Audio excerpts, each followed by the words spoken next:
नमस्कार दोस्तों, इन्वारो अकेडमी पे आप सभी का एक बार फिर बहुत बहुत स्वागत है। दोस्तों, अभी हाल ही में एनटीए ने नोटिफिकेशन रिलीज़ किया है यूजीसी नेट एग्ज़ाम के लिए। और उस नोटिफिकेशन के अनुसार दो शिफ्ट में, दो चरणों में एग्ज़ाम होना है। पहला जो शिफ्ट है वो अभी जून में आपका 8 से 12 का है, और दूसरा जो है अगस्त में है, पूरे 30 दिन बाद, 12 के बाद जो है शेड्यूल बनाया है। तो जब से ये नोटिफिकेशन आया है तब से बच्चे लगातार मैसेज कॉल करते जा रहे हैं कि सर हमारा एग्ज़ाम कब हो सकता है, इतने शॉर्ट नोटिस पे एग्ज़ाम नहीं होना चाहिए, है ना। तो काफ़ी चीज़ें हैं हालांकि इसमें, बट अगर मैं ये चीज़ देखूं कि कुछ बच्चे कह रहे हैं कि ये बिल्कुल अनफेयर है कि कुछ बच्चों को, कुछ सब्जेक्ट को हमसे 30 दिन ज़्यादा मिलेंगे अगर हमारा पहली शिफ्ट में हो जाता है ना। अपनी जगह पे वैलिड पॉइंट है कि भाई हाँ, जिसका एग्ज़ाम अगस्त में होगा बच्चे का, वो डेफिनेटली उसे 30 दिन ज़्यादा मिल रहे हैं एक एग्ज़ाम के लिए। और फिर दूसरी चीज़ ये है कि आज अगर आप देखें तो आज की डेट से, अगर वो आज या कल में भी नोटि अपना ये क्या नाम एडमिट कार्ड रिलीज़ करते हैं, तो कितना कम टाइम बेसिकली रहता है बच्चों के पास में कि वो भी कहाँ हैं, एग्ज़ाम सेंटर कहाँ है। वहीं पे कुछ बच्चे कह रहे हैं कि सर जो पहली शिफ्ट है उस दौरान, यानी कि आपका 9-10 तारीख के आसपास, 9-10 जुलाई के आसपास ईद भी है, तो और ज़्यादा मुश्किल हो जाएगा हमारे लिए ट्रैवल करना या घर से निकलना। तो ये सब चीज़ों को हम साइड पे अगर रख दें, है ना, क्योंकि ये हमारे हाथ में नहीं है। ज़्यादा से ज़्यादा हम एनटीए को ईमेल कर सकते हैं, अपनी इस प्रॉब्लम बता सकते हैं कि भाई या तो आप जो है इस तरीके से पेपर ना करके सीधा एक शिफ्ट में पेपर जो है पेपर कीजिए, जुलाई में ना करके, जब आपने करना ही है अगस्त में तो अगस्त में कीजिए। बट वो कितना सुनेंगे, क्या चेंज करेंगे, क्या नहीं करेंगे, ठीक है, इसके बारे में कुछ भी कहना जो है बहुत मुश्किल है, लगभग नामुमकिन है। तो हम बेसिकली कितना बेहतर तरीके से तैयारी कर सकते हैं इन 10 दिनों में, ठीक है, मैं 10 दिन का जो है टाइम फ्रेम लेके चल रहा हूँ कि इन 10 दिनों में हम कितने बेहतर तरीके से पढ़ें कि हमारी जो तैयारी है वो बेहतर हो सके, है ना। देखिए, ये प्लान डेफिनेटली उन बच्चों के लिए नहीं है जिन्होंने अभी तक कुछ भी नहीं पढ़ा है ना। ये उन्हीं बच्चों के लिए है जो पढ़ चुके हैं और उनको लास्ट जो है चोट मारनी है, लास्ट रिवीजन करना है। तो बेसिकली जो मेरा एक्सपीरियंस है, ठीक है, इन्वारो अकेडमी से जुड़े हुए मुझे 5-6 साल हो गए हैं, ठीक है। तो इन 5-6 साल में आप सभी को पता ही है, जो बच्चे हमें जानते हैं, मैक्सिमम जो जेआरएफ होल्डर हैं हमारे इस इंस्टीट्यूट से निकले हैं, तो कैसे वो ये प्लान करते हैं, ठीक है, कैसे हम उनको बताते हैं कि आपको पढ़ना चाहिए और कैसे पढ़ते हैं, है ना। जो मोस्टली बच्चे हमारे ब्रॉडकास्ट लिस्ट में जुड़े हुए होते हैं उनको भी बेसिकली हम ये समझाने की कोशिश करते हैं कि how effectively you can utilise last week, ठीक है, या लास्ट 10 डेज़ को आप कैसे इफ़ेक्टिवली यूटिलाइज कर सकते हैं। तो इसमें सबसे महत्वपूर्ण चीज़ जो है, सबसे महत्वपूर्ण अभी पॉइंट ये है कि आप थ्योरी पढ़ चुके हैं, है ना। तो अभी के लिए आप अपने पूरे टाइम को, इन 10 दिनों को सबसे पहले 3 भागों में बांटिए, ठीक है। पहला पार्ट आप जो है रखिए 4 दिन का, ठीक है। पहले 4 दिन आपने क्या करना है? पहले 4 दिन आपने सिंपली अपने प्रीवियस ईयर क्वेश्चन को देखना है, ठीक है। 4 दिन आपने प्रीवियस ईयर क्वेश्चंस को देने हैं इनमें से, और इस तरीके से इसको आप डिस्ट्रीब्यूट कीजिए कि एक यूनिट आप बड़ा उठाइए, ठीक है। जैसे कि आपने एक यूनिट पोल्यूशन की आज से स्टार्ट की, ठीक, इसके साथ साथ आप एक छोटा यूनिट उठाइए, एंड छोटा यूनिट लाइक मैं सॉलिड वेस्ट मैनेजमेंट का नाम लूँ, है ना। तो सॉलिड वेस्ट मैनेजमेंट में 2012 से लेके 2021 तक के जितने भी क्वेश्चन आए हैं वो मुश्किल से 1 घंटे के अंदर अंदर आप सारे देख लेंगे। और मुझे नहीं लगता उस यूनिट में किसी को भी कोई समस्या होगी, है ना। काफ़ी कन्फाइंड यूनिट है, ठीक है, वेल डिफाइंड सिलेबस है उसका। तो आप जो है एक पोल्यूशन का और एक जो है अपना सॉलिड वेस्ट मैनेजमेंट का यूनिट उसको उठाइए और ख़त्म कीजिए। इसी प्रकार से आप जो है अपना जो इकोलॉजी का यूनिट है, इकोलॉजी के साथ में आप जो है लगाइए यूनिट 10 को, है ना। वैसे ही आप जो है जियो साइंस के साथ में आप लगाइए यूनिट 1 को। ठीक इस तरीके से आप देखेंगे कि आपके जो है 3 दिन में कितनी यूनिट आपने रिवाइज कर ली, 6 यूनिट, है ना। इसके बाद में फोर्थ डे आप क्या करेंगे, आपका जो यूनिट बचते हैं इसके बाद, जैसे इन्वायरमेंटल केमिस्ट्री, ठीक है, लगभग उसमें 150-200 PYQ ही हैं, है ना। वैसे ही आपका EIA वाला जो यूनिट है बहुत ही आसान है, वो आप उठाइए, ठीक है।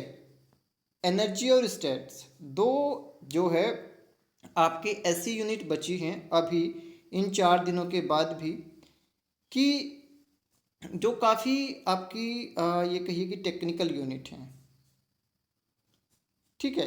इन यूनिट्स को आप किस तरीके से देखेंगे, इसमें आप सिंपली क्या करेंगे, जो आपका ये एनर्जी वाला यूनिट है, unit number 5 and unit number 9, unit number 5 और यूनिट नंबर 9 में आप क्या करेंगे। यूनिट नंबर 5 को आप सिंपली 2 हिस्सों में डिवाइड करेंगे।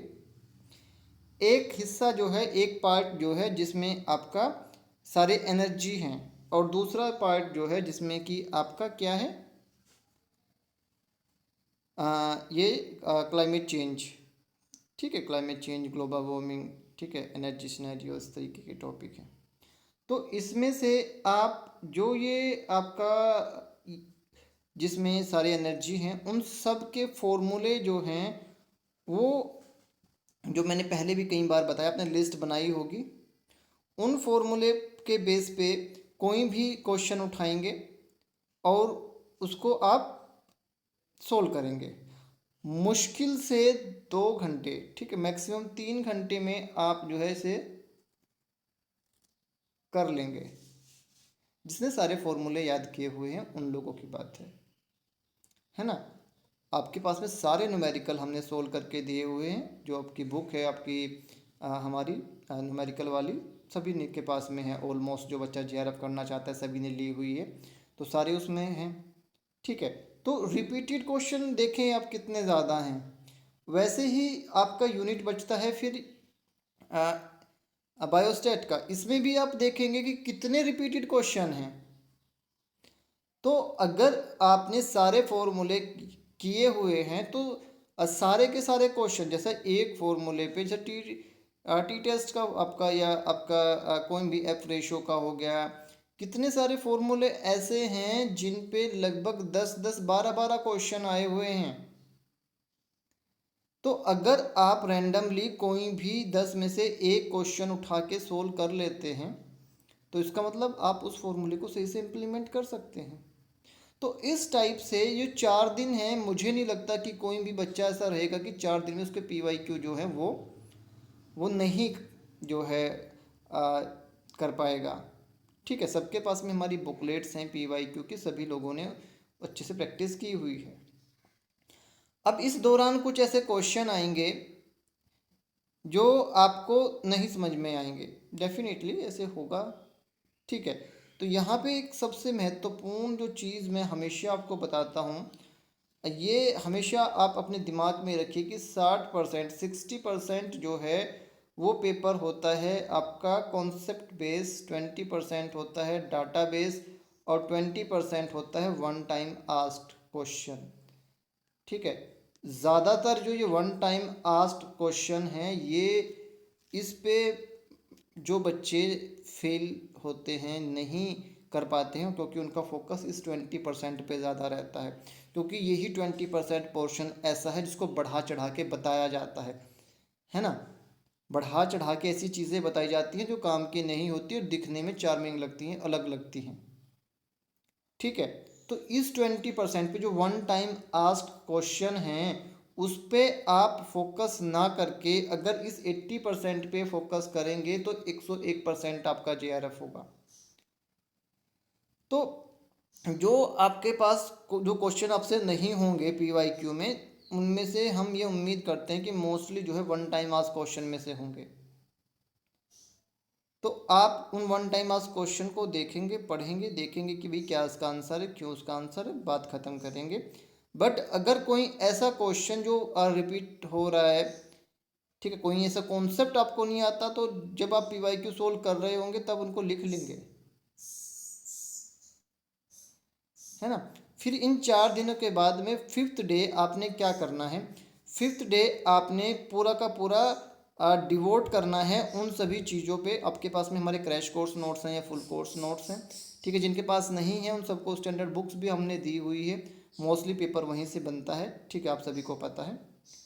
तो ये जो आपका 5th डे रहेगा, इसमें आप कोशिश करेंगे कि जितने ऐसे कॉन्सेप्ट हैं जो अक्सर पूछ लिए जा रहे हैं एग्जामिनर द्वारा बट हमें नहीं आ रहे हैं, उन पे आप फोकस करेंगे।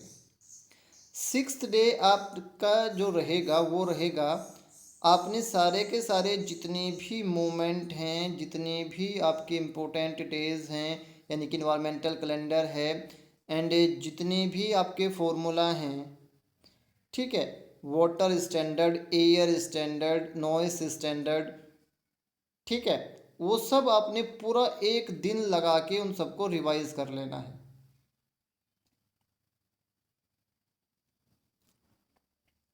ठीक है, मुझे नहीं लगता कि जो है एक दिन में ये सब रिवाइज नहीं हो पाएगा, क्योंकि जैसे कि हमने आप लोगों को पहले ही बताया हुआ है कि आपको लिख लिख के याद करना होता है। तो अपने इन्वायरमेंटल कैलेंडर को लिखा होगा, जितने भी मोमेंट हैं, ठीक है। उसके बाद में जब आप पूरा दिन इसमें निकाल देंगे, इसमें दे देंगे, उसके बाद में आपके पास बचते हैं 3 दिन, ठीक है। इन 3 दिनों में हो सकता है कोई बच्चा ऐसा हो जिसने अभी तक फॉर्मूले ना देखे हों, ठीक है, उसके कुछ फॉर्मूले रह गए हों, तो वो नेक्स्ट डे तक थोड़ा एक्सटेंड उसे करेगा। बट इसके साथ में आपने क्या करना है, इसके साथ साथ आपने जो है आपका जो एक यूनिट है, जैसे कि मान लो पोल्यूशन, ठीक है, पोल्यूशन में आपने जो है ऊपर से लेके नीचे तक water pollution, air pollution, noise pollution, soil pollution, सभी के आपके पास में, हालांकि क्रैश कोर्स नोट्स में काफ़ी अच्छे से दिया हुआ है, बट आपने भी नोट्स बनाए होंगे, जैसे हमने इम्पोर्टेंट आपको बताए हुए हैं कि भैया ये इंपॉर्टेंट टॉपिक है, इनसे ज़रूर आते हैं, ठीक है, उस पर आप नज़र मारेंगे, ठीक है। उसके बाद में एनर्जी और स्टैट्स वो फॉर्मूले के साथ में आपका हो चुका है ना। जब आप एनर्जी और स्टैट्स जो है ये फॉर्मूले करेंगे तो वो आपका लगभग हो चुका है ना। तो उसमें ज़्यादा आपको टेंशन की ज़रूरत नहीं है। अब एक दिन आपने इसको निकाल दिया, फिर आप क्या करेंगे, आपके पास में बचे हैं 2 दिन, ठीक है। इन 2 दिनों में सिंपली आपने क्या करना है, अपना एक बार इकोलॉजी और एक बार जियो साइंस इसको देख लेना है, ठीक है। इस पूरे टाइम फ्रेम में 10 दिन में इस तरीके से अगर आप चलेंगे तो आप पूरा का पूरा सिलेबस जो है उसको बहुत अच्छे से कर लेंगे, है ना। क्योंकि देखिए क्या है कि जो यूनिट 10 है उसमें मोमेंट हैं या आपके सारे के सारी डेट याद करने वाली हैं, इन्वायरमेंटल डिजास्टर कब क्या हुआ, ठीक है, या फिर आपका जो जितनी आर्सेनोकोसिस एंड ऑल डिजीज़ हैं, इस तरीके की चीज़ें हैं, ठीक है। ज़्यादातर जो चीज़ें हैं वो डाटाबेस है। वैसे ही आप यूनिट 1 पे चले जाओ, यूनिट 1 पे ज़्यादातर जो है एक आध क्वेश्चन रिमोट सेंसिंग वगैरह पे जो है पूछ लेते हैं। इसके अलावा इन्वायरमेंटल कैलेंडर पे क्वेश्चन आता है या फिर मास बैलेंस पे एक आध क्वेश्चन आता है, इस तरीके से क्वेश्चन आते हैं, ठीक है। वैसे ही जो है हमने आपको पहले ही बताया टेक्निक्स की आपने लिस्ट बनाई होगी कि कौन सी टेक्निक से आप कौन सा जो है एलिमेंट मेजर करते हैं, वहाँ से क्वेश्चन आने की पूरी पूरी संभावना रहती है। फिर वैसे ही हमने ग्लोबल वार्मिंग पोटेंशियल का आपको बताया हुआ है। ठीक है, तो मैं इसलिए बोल रहा था कि अगर कोई वो एक दिन में सारा डाटा जो हमने टेबल बनाई हुई है आपको बताया हुआ है कि किस तरीके से आपने नोट्स बनाने हैं, उनको आप एक नहीं तो 1.5 दिन आपको लग जाएगा। ठीक है, इस तरीके से आपने पूरा का पूरा अपने टाइम को 10 दिन में समाप्त कर लेना है।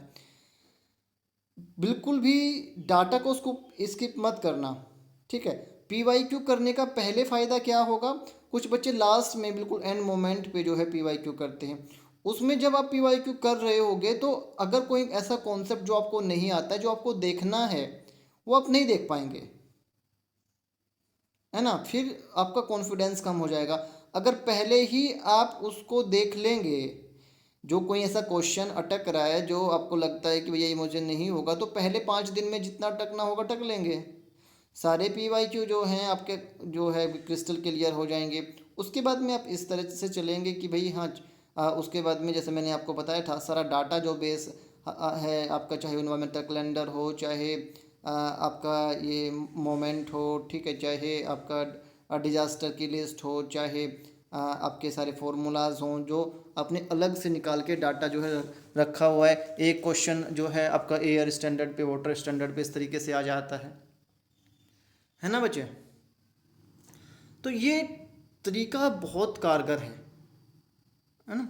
जो बच्चा पहली बार जो है शायद हमें सुन रहा होगा, उसको लगेगा कि भाई हाँ मैं कैसे करूँगा, ये काम करता है या नहीं करता, बट ये हज़ारों बच्चे, ठीक है ना, हज़ारों बच्चे हमसे एसोसिएट होकर अपना ना केवल नेट जेआरएफ क्लियर अभी तक कर चुके हैं, बल्कि डिफरेंट डिफरेंट ऑर्गेनाइजेशन में काम कर रहे हैं, डिफरेंट डिफरेंट अच्छी अच्छी यूनिवर्सिटी से पीएचडी कर रहे हैं, और वो ये चीज़ बहुत अच्छे से फॉलो करते हैं।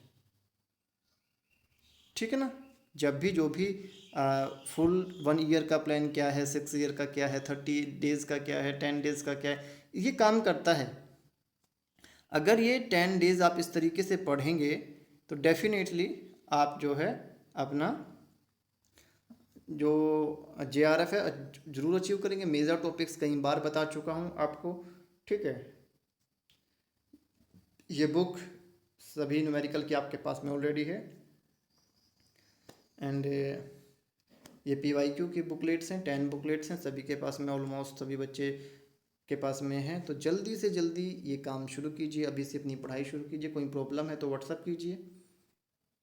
ठीक है, व्हाट्सअप नंबर आप सभी लोगों के पास में है, सभी लोग हमारी ब्रॉडकास्ट लिस्ट में नंबर, जो बच्चा पहली बार ये देख रहा है शायद तो वो अभी तक ना जुड़ पाया हो किसी वजह से, 7696180020।